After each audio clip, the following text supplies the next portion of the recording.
রহিম। বন্ধুরা, আজ আপনাদেরকে আমি একটা বাস্তব ঘটনা বলবো। একটা বাচ্চা 2 বছর আগে মারা গিয়েছিল। মারা যাওয়ার পর তার বাবা তাকে কবরস্থানে দাফন করেছিল।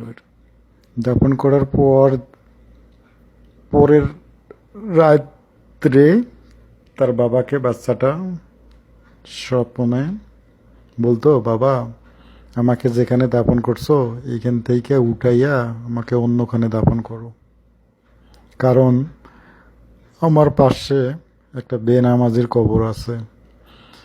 বেনামাজির কবরটাতে প্রতিদিন রাত তার আযাব হয়।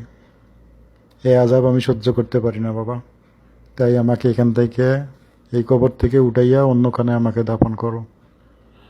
এইভাবে বাচ্চাটা তার বাবাকে 2 বছর স্বপ্নে এই কথা বলতো আর কি।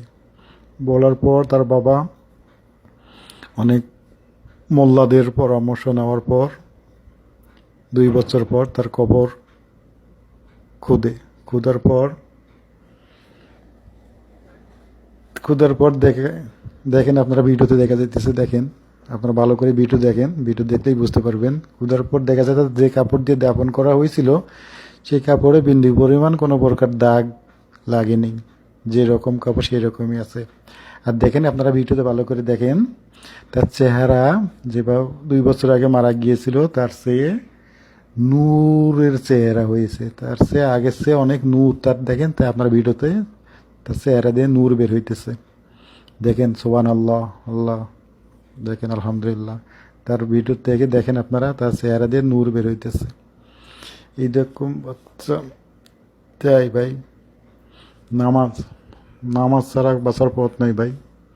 আপনারা সবাই 5 ওয়াক্ত নামাজ পড়বেন, ওকে ভাই। আর এই বাচ্চা দেখেন, এই বাচ্চা তার বাবার হাত ধরে তার বাবাকে বেহেশতে নিয়ে যাবে না? অবশ্যই যাবে। তার জন্য সবাই দোয়া করবেন এবং ভিডিওটিতে সবাই শেয়ার করবেন, শেয়ার করে সবাইকে দেখার সুযোগ করে দিবেন। ওকে।